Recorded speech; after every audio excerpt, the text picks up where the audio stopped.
इसी तरीके से कांग्रेस बयानबाजी करती रहेगी, एकजुटता नहीं दिखाएगी सपा के साथ, तो इसका हर्जाना आपको ऐसा नहीं लगता है कि 27 के चुनाव में भुगतना पड़ सकता है? कांग्रेस उस तरह का दबाव बनाने की रणनीति समाजवादी पार्टी के ऊपर कर रही है। उत्तर प्रदेश का इलेक्शन देश की राजनीति के लिए भी बहुत महत्वपूर्ण है। समाजवादी पार्टी के लोग इसका जवाब नहीं दे रहे हैं क्योंकि अखिलेश यादव नहीं चाहते कि ये मामला आगे बढ़े, इसलिए उन्होंने अपने तमाम लोगों को निर्देश दे दिया है कि इस पर कोई रिएक्शन नहीं देगा। इसी बीच एक बयान सामने आया सर उत्तर प्रदेश सरकार में कैबिनेट मंत्री मनोज पांडे का। उन्होंने कहा है कि अब देखने वाली बात होगी कि कांग्रेस कितना नीचे जा करके सपा के साथ गठबंधन करेगी। इस बयान को आप कैसे देखते हैं? जिस प्रकार से उत्तर प्रदेश में राम मंदिर का मुद्दा चल रहा है और भारतीय जनता पार्टी और संघ इसमें घिरे हुए हैं, पूरी तरह से घिरे हुए हैं, तो इससे भारतीय जनता पार्टी को बड़ा नुकसान हो सकता है। तो भारतीय जनता पार्टी और कांग्रेस की टक्कर होगी। कांग्रेस अपना अस्तित्व बनाने के लिए और अपनी ताकत वापस लाने के लिए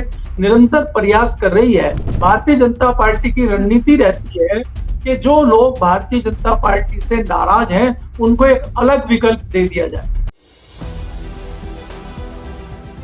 नमस्कार, 4PM में आप सभी का स्वागत है और मैं हूं आपके साथ आकांक्षा यादव।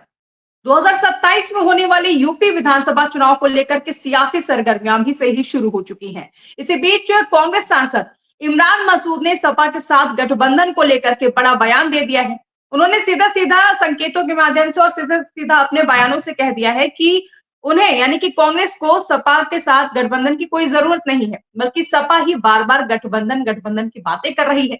इसी को लेकर के अब अजय राय ने भी इमरान मसूद के बयान का समर्थन कर दिया और इसी बीच उत्तर प्रदेश सरकार में कैबिनेट मंत्री मनोज पांडे का बयान भी सामने है, जिसमें उन्होंने कांग्रेस पर निशाना साधते हुए और सपा गठबंधन पर तंज कसते हुए कह दिया है कि अब देखने वाली बात होगी कि कांग्रेस कितना नीचे जाकर के गठबंधन करेगी। इसी को लेकर के अब कयास लगाए जा रहे हैं कि 27 में सपा और कांग्रेस का गठबंधन किन आधारों पर होगा, कितनी सीटों पर कांग्रेस मानेगी और ये गठबंधन होगा भी या फिर नहीं होगा। इन्हीं सवालों पर हमारे साथ बातचीत करने के लिए मौजूद है वरिष्ठ पत्रकार केपी मलिक जी, जिनसे हम जानेंगे कि इस पूरे बयानबाजी को लेकर के इस पर उनकी क्या राय है। सर, बहुत बहुत स्वागत है आपका। बहुत बहुत धन्यवाद आकांक्षा जी, आपका भी बहुत बहुत धन्यवाद और हमारे दर्शकों का और सुनने वालों का बहुत बहुत धन्यवाद, आभार। बहुत अच्छा कमेंट करते हैं लोग, हमें सुनते हैं तो हमारे हौसला अफजाई होती है। और मैं आशा करता हूं कि दर्शक इसी तरह से हौसला अफजाई करते रहेंगे ताकि हम बेबाक बोलते रहें। जी आकांक्षा जी बताइए। सर, जिस तरीके से 2027 के चुनाव को लेकर के अभी से सरगर्मियां देखने को मिल रही हैं, सपा और कांग्रेस के बीच में हम देख रहे हैं कि तल्खियां भी देखने को मिल रही है। इमरान मसूद का बयान सामने आया कि सपा कहती है गठबंधन और वो कह रही कि कांग्रेस मजबूत स्थिति में है। किस तरीके से आप देखते हैं, एक तरफ गठबंधन के साथ चुनाव लड़ने की बात की जा रही है, दूसरी तरफ कांग्रेस के वरिष्ठ नेता हैं इमरान मसूद, वो कह रहे हैं कि हमें इतनी जरूरत नहीं है, सपा ही कह रही है गठबंधन की बात कर रही है, हमारे बल पे ही 2024 में 37 सीटें जीती थी सपा। किस तरीके से आप इस बयान को देखते हैं?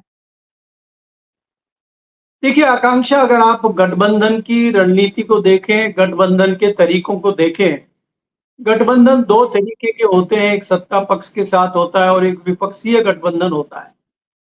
भारतीय जनता पार्टी का भी कई दलों से गठबंधन है, लेकिन क्योंकि भारतीय जनता पार्टी सत्ता में है तो सत्ताधारी दल अपने हिसाब से अपने अलाइंस को लेके चलता है, अपने हिसाब से उनको सीटें देता है, उनको दबा के रखता है। लेकिन यही स्थिति जब हम विपक्ष में देखते हैं तो विपक्ष में ये स्थिति नहीं होती। विपक्ष में जो सियासी दल गठबंधन में होते हैं वो अपना अपना फायदा दोनों देखते हैं। यहाँ पे अगर उत्तर प्रदेश की आप बात कर रहे हैं, अगर हम उत्तर प्रदेश में समाजवादी पार्टी और कांग्रेस के गठबंधन को देखते हैं तो आपको याद होगा कि 2014 में भी कांग्रेस का और समाजवादी पार्टी का गठबंधन हुआ था और कोई लाभ नहीं मिला था। उसके बाद समाजवादी पार्टी का गठबंधन 2019 में मायावती के साथ हुआ था और मायावती 0 से 10 पे आ गई थी और समाजवादी पार्टी 5 पे रह गई थी। फिर तीसरी बार फिर जो है कांग्रेस के साथ गठबंधन हुआ लोकसभा के चुनाव में 2024 में और स्थिति आपके सामने है।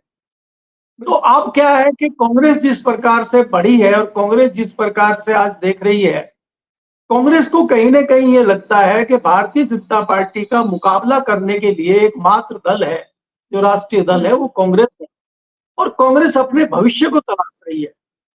कांग्रेस ने जो रणनीति दिल्ली के चुनाव में करी, जो रणनीति बिहार के चुनाव में करी, जो रणनीति वेस्ट बंगाल के चुनाव में करी, उसी रणनीति पे चलती हुई दिखाई दे रही है कांग्रेस, कि उसी रणनीति पे उत्तर प्रदेश में चले। अब जिस प्रकार से कांग्रेस के नेताओं के बयान आ रहे हैं, पहले जो प्रदेश अध्यक्ष अजय राय हैं, उनके कई बयान आए कि भाई हम तो ज्यादा सीटें लेंगे। अभी बीच में जो गौतम साहब बनाए गए हैं, इनके पिछड़ों के प्रभारी बनाए गए, उनके भी बयान आए। और इमरान मसूद तो लगातार कह रहे हैं कि भाई हम भारतीय जनता पार्टी को टक्कर देने के लिए समाजवादी पार्टी से बराबर की सीटें मांगेंगे। तो ये एक छोटे लोग जो होते हैं, छोटे नेता जो होते हैं, वो इस तरह का माहौल बनाते हैं और दूसरे दल पे एक प्रभाव बनाने की कोशिश करते हैं। जबकि आपको भी मालूम है कि अंतिम फैसला चाहे अखिलेश हो, चाहे राहुल गांधी हो और चाहे प्रियंका गांधी हो, इनके स्तर पे होगा। बाकी नीचे लोग क्या कह रहे हैं उसके कोई खास मायने नहीं है। लेकिन ये जो नूरा कुश्ती चल रही है, इसमें ये है कि एक माहौल बनाया जा रहा है और भारतीय जनता पार्टी इसमें थोड़ी देर के लिए खुश हो रही है। लेकिन भारतीय जनता पार्टी को भी पता है कि विपक्षी दल अगर एक साथ मिलके आते हैं तो भारतीय जनता पार्टी को बड़ा नुकसान हो सकता है। क्योंकि जिस प्रकार से उत्तर प्रदेश में राम मंदिर का मुद्दा चल रहा है और भारतीय जनता पार्टी और संघ इसमें घिरे हुए हैं, पूरी तरह से घिरे हुए हैं, तो इससे भारतीय जनता पार्टी को बड़ा नुकसान हो सकता है। लेकिन हमें ये देखना होगा कि ये नुकसान तभी हो पाएगा जब विपक्षी दल एक साथ आके कुछ कोशिश करेगा। बिल्कुल। नहीं तो भारतीय जनता पार्टी के पास तमाम हथकंडे हैं, तमाम नूरा कुश्ती के सामान उनके पास हैं, तमाम उनके पास साम दाम दंड भेद है, तमाम उनके पास एजेंसियां हैं। तो इनका मुकाबला कैसे विपक्ष करेगा, ये हमें देखना होगा। बिल्कुल। इमरान मसूद के वक्तव्य को मैं इस प्रकार से देखता हूं कि इमरान मसूद कोई मौका नहीं चूकते हैं कि वो समाजवादी पार्टी पे इस तरह का प्रहार करें और उनको लगता है कि इससे वो अक़लियत के अपने जो नेता हैं या अक़लियत के जो लोग हैं, उनके मन में एक बड़ी जगह बना रहे हैं। इसमें कोई दो राय नहीं है कि पश्चिमी उत्तर प्रदेश में चाहे इनके चाचा ताऊ रशीद मसूद थे, वो लंबे समय तक राजनीति में रहे। सहारनपुर से लगातार मसूद परिवार का राजनीति पे लंबा कब्जा रहा है और उसके बाद अभी इमरान मसूद हैं। ये पहले कई बार चुनाव हारे भी हैं, अभी जीते भी हैं। तो राजनीतिक वर्चस्व तो कहीं न कहीं इनका है और ये पश्चिमी उत्तर प्रदेश में एक इस तरह का माहौल बनाना चाह रहे हैं कि मुस्लिम समाज इनके पीछे आए और मुस्लिम समाज को भी कांग्रेस में जाने में कोई असहजता महसूस नहीं होती। अगर समाजवादी पार्टी के बाद कहीं सहज महसूस करता है मुस्लिम समाज, तो समाजवादी पार्टी के बाद कांग्रेस उसके लिए दूसरा ऑप्शन बहुत अच्छा है। लेकिन यहाँ ये देखना होगा, अगर हम कांग्रेस के नजरिए से इस चीज को देखते हैं तो कांग्रेस ये मान के चलती है कि अगर हमें अपनी पार्टी को जिंदा करना है, जो भारतीय जनता पार्टी के सामने, चाहे वो बिहार हो, चाहे वो अभी उत्तर प्रदेश हो, यहाँ पे लगभग समाप्त है। तो पार्टी को अगर खड़ा करना है, जो बंजर वाले खेत हैं उसमें अगर सियासी फसल उगानी है कांग्रेस को, तो उसमें कुछ त्याग भी करना पड़ेगा, कुछ संघर्ष भी करना पड़ेगा। तो कांग्रेस ये सोच रही है कि वो कांग्रेस 2027 को ना देख के कांग्रेस शायद 2032 को देख रही है और कांग्रेस ये सोच रही है कि आने वाले समय में भारतीय जनता पार्टी और कांग्रेस की टक्कर होगी अगर समाजवादी पार्टी कमजोर स्थिति में आ जाती है। क्योंकि हम अगर देखें, चाहे इतने मजबूत स्थिति में लालू प्रसाद यादव की पार्टी आरजेडी बिहार में थी, आज कहाँ खड़ी है? कितनी मजबूत पार्टी ममता बनर्जी की थी वेस्ट बंगाल में, आज कहाँ खड़ी है? तो क्या आने वाले समय में इन राज्यों में, चाहे उड़ीसा आप लीजिए, चाहे दिल्ली आप लीजिए, चाहे आप मध्य प्रदेश लीजिए, कोई भी आप प्रदेश ले लीजिए, हरियाणा ले लीजिए, अभी पंजाब में भी उसी तरह की परिस्थितियां बनी हुई हैं, तो भारतीय जनता पार्टी और कांग्रेस की टक्कर होगी। तो क्या इसी रास्ते पे कांग्रेस चल के इस तरह का निर्णय ले रही है और इसीलिए वो अपने नेताओं को आगे बढ़ा रही है? क्योंकि इसमें यह भी एंगल है कि इमरान मसूद बिना किसी ऊपर के इशारे के, बिना किसी के कहे, ऐसे उनकी इतनी हिम्मत नहीं है कि वो इस तरह के वक्तव्य एक सहयोगी दल के साथ बात करें या उनके लिए इस तरह की बात करें। बिना ऊपर के इशारे के इस तरह की बात हो नहीं सकती, मेरा ये मानना है। जी सर, इसमें लेकिन हमने देखा है कि अजय राय ने भी समर्थन किया है, उनके बयान का नहीं लेकिन इमरान मसूद का समर्थन किया है कि वो पार्टी के बड़े नेता हैं, उनके व्यक्तिगत अपनी ये राय हो सकती है। लेकिन अगर इसी तरीके से कांग्रेस बयानबाजी करती रहेगी, एकजुटता नहीं दिखाएगी सपा के साथ, तो इसका हर्जाना आपको ऐसा नहीं लगता है कि 27 के चुनाव में भुगतना पड़ सकता है? क्योंकि एक साथ चुनाव ना लड़ने की, जैसे कि आपने भी ज़िक्र किया कि बिहार में भी हमने नतीजा देखा और दिल्ली में भी देखा। अब उत्तर प्रदेश में ये रिस्क क्यों लेना चाहती? क्यों कांग्रेस अकेले दम पर इस तरीके से खुलकर सामने आ रही है और कह रही है कि हमें गठबंधन की जरूरत नहीं है, और अजय राय समर्थन भी कर रहे हैं। देखिए आकांक्षा, इसमें दो बातें हैं। एक तो मैंने पहले ही कहा कि ये एक दबाव बनाने की रणनीति होती है, और अजय राय इमरान मसूद से अलग नहीं है। वो भी सेकंड लाइन के आपको क्या नेता लगता हैं। है कि कांग्रेस सपा पे दबाव बना पाएगी? नहीं, देखिए जाहिर सी बात है, वो सीटों का इसलिए दबाव बना रही है कि उनकी कोशिश रहेगी कि अधिक से अधिक सीटें हम ले सकें। क्योंकि जिस प्रकार से कांग्रेस के नेताओं के बयान आ रहे हैं कि हम आधा आधा सीटें लेंगे, तो आधी सीटें का दो लगभग 200 सीटें बनती हैं। तो क्या आपको लगता है कि समाजवादी पार्टी आसानी से 200 सीटें कांग्रेस को दे देगी? तो हम शुरू करें आधे से, और आके हम जो है 1/3 पर निपट जाएं, यानी कि 100 सीटों पर समझौता कर लें, तो एक बड़ी जीत है ना कांग्रेस की।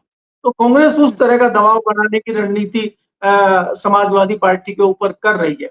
और दूसरी बात ये होती है कि जब राहुल गांधी और अखिलेश के स्तर पे वार्तालाप शुरू होगा, समझौता शुरू होगा, तो ये नीचे की सारी बातें खत्म हो जाएंगी। कोई मतलब नहीं रह जाएगा अजय राय का और इमरान मसूद का। क्योंकि आप ये देखिए, गाये बगाए चाहे इमरान मसूद हो और चाहे अजय राय हो, बीच बीच में ये भी कहते हैं कि अंतिम निर्णय तो हमारे नेता ही लेंगे। तो फिर ऐसा क्यों कह रहे हैं?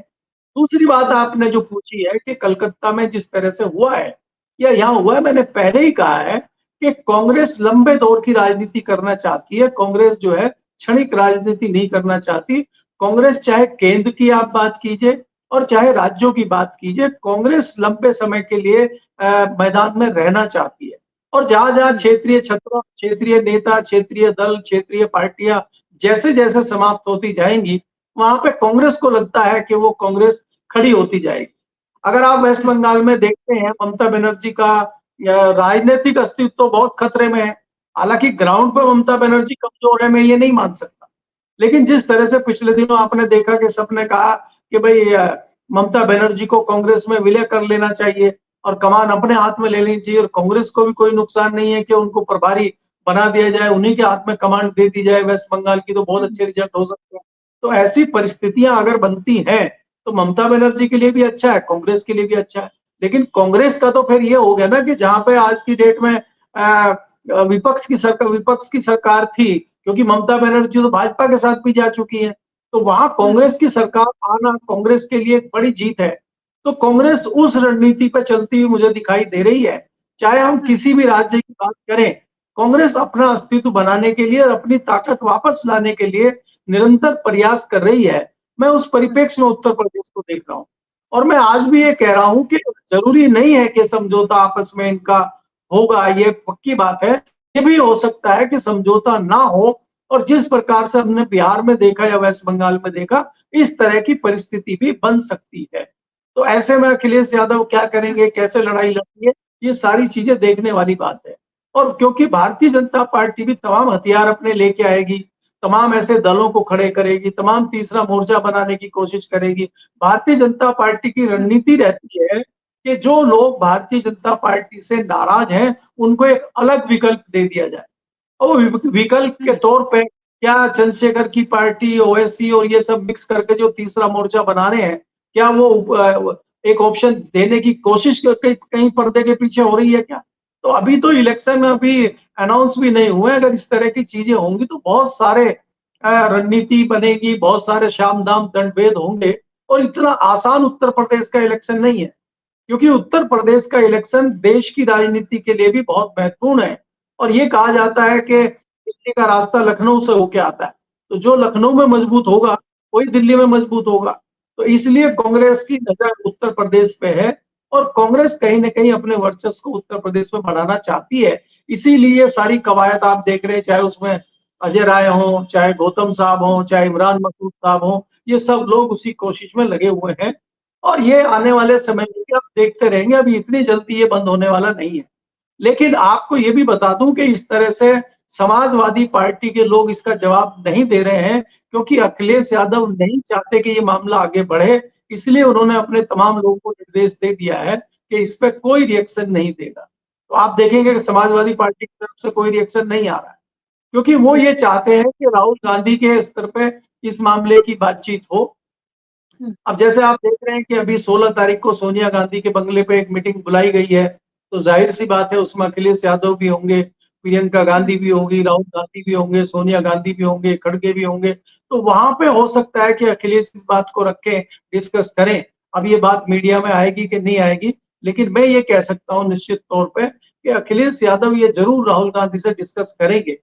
अब वो जब डिस्कस करेंगे उसका क्या नतीजा निकल के आता है, उस पर फिर हम लोग विश्लेषण करेंगे। लेकिन आज हम ये कह सकते हैं कि ये कांग्रेस की एक नूरा कुश्ती है, एक थोड़ा सा दबाव बनाने के लिए समाजवादी पार्टी पे। इससे ज्यादा अभी इस पे कुछ नहीं कहा जा सकता। जी जी सर, बिल्कुल देखने वाली बात होगी कि सपा और कांग्रेस की क्या रणनीति होती है, लेकिन इसी बीच एक बयान सामने आया है सर उत्तर प्रदेश सरकार में कैबिनेट मंत्री मनोज पांडे का। उन्होंने कहा है कि अब देखने वाली बात होगी कि कांग्रेस कितना नीचे जा करके सपा के साथ गठबंधन करेगी। इस बयान को आप कैसे देखते हैं? देखिए, मैंने जैसे आपको कहा कि ये इस तरह के बयान जो आ रहे हैं ये सब नूरा हम्म, कुश्ती है। अब ये आप देखिए ना, ये तो भारतीय जनता पार्टी को सीधा सीधा फायदा पहुंचाने की बयानबाजियां हैं दोनों तरफ से। मैंने पहले ही कहा, बिल्कुल। जितना लड़ाई होगी भारतीय जनता पार्टी सॉरी कांग्रेस में और समाजवादी पार्टी में, इतना फायदा भारतीय जनता पार्टी को तत्काल होगा। और जो एक बड़ा डेंट लगा हुआ है भारतीय जनता पार्टी के ऊपर, आप दोनों मिलके उस डेंट पे वार नहीं कर रहे हैं, आप आपस में ही उलझे हुए हैं। तो इसको तो ये मानना चाहिए कि कहीं ना कहीं भारतीय जनता पार्टी की रणनीतिक जीत है। भारतीय जनता पार्टी ने क्या आपको ही उलझा दिया या आप खुद ही उलझ गए? तो हम्म, आपको ये होना चाहिए कि इस तरह की चीजों से बचना चाहिए, और जो इतना बड़ा इशू आपके सामने है उस पर चर्चा होनी चाहिए।